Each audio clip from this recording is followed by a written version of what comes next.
Honey, I'm comb. Wait. Not that kind of comb, but this kind of comb. Honey Comb Toffee is what I'm going to be making. And for those of you who have trypophobia, I apologize in advance. But anyways, this treat is simple and dashing to look at, kind of like yourself. So without any further ado, let's get right into the ingredients. For this, you're going to use regular white sugar, but you can also use cane sugar too. To each their own. Now, the next ingredient is going to be honey. We can't have honeycomb without honey. Are you crazy? Come on, geez. Also, your boy's on a budget, so don't judge my honey, please.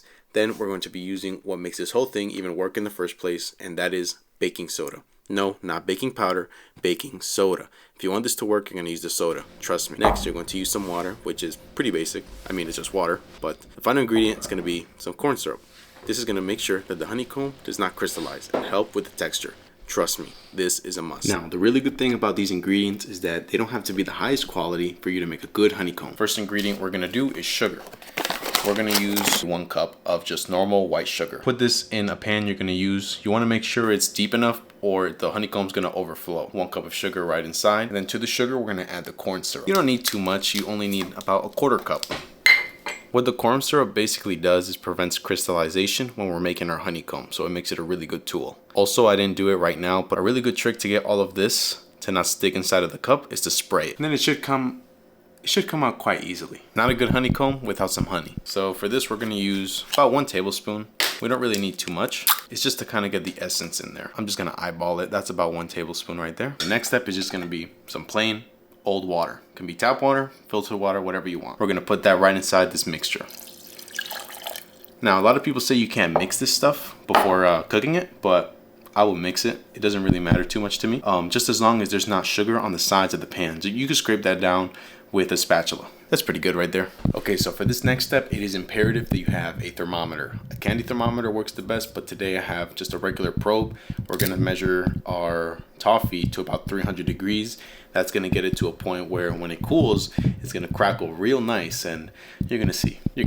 For the honeycomb, I'm gonna be using a gas burner, but you can also use an induction. Just make sure you start really slow if you're doing it on a flame, and if you're doing it on an induction, do it on medium low. So at this point, you might be really tempted to touch this, but do not touch it. Just let it go until it reaches the 300 degrees. And here's a pro tip. Back in culinary school, they taught me that if we're ever making like any kind of candy, to have water and a brush in hand, preferably a pastry brush. This is a basting, but it should do the same. Just dip it in the water, and when you start to see the crystals forming on the side of the pot, all you gotta do is just hit it with the water and drag that down so that it doesn't crystallize on the top. While the caramel is going, we're gonna measure out some baking soda. No, you cannot change it for baking powder. I promise you, if you do it with baking powder, you're gonna mess it up. I pre-measured 2 teaspoons, nothing more, because if you do more, you're gonna have this weird aftertaste. And if you don't like it with 2 teaspoons, try doing 1.5 teaspoons so that it doesn't taste that strong. You're getting really close to the 300 degrees, so just pay attention on your thermometer.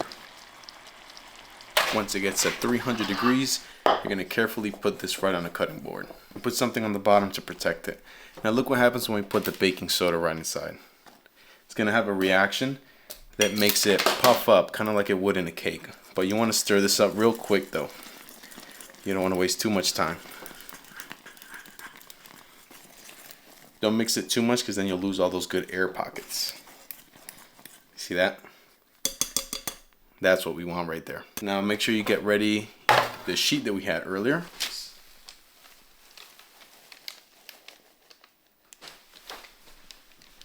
Oh, that's pretty. Go ahead and try to spread it. Do not use your hands. This stuff is like lava. It's okay if it comes out a little bit high. It's gonna cool and then it's just gonna get hardened. Those air pockets are perfect. You see that? You can just leave it like this to room temp. I'm gonna do it room temp. While that's cooling, we're gonna melt some chocolate. I'm using dark chocolate because the honeycomb's already sweet, but you can do white or milk chocolate works. You can melt this over a double boiler or simply just putting it in the microwave at 15-second intervals. This is the first 30 seconds of warming up the chocolate. And you'll see that once we do every 15 seconds, it's gonna be perfect. Don't overdo it though. That's a nice melted chocolate right there. No grains, all melty goodness. Okay, so this is what it looks like when it's been cooling for about 1 hour. As you can see, mine is kind of thin.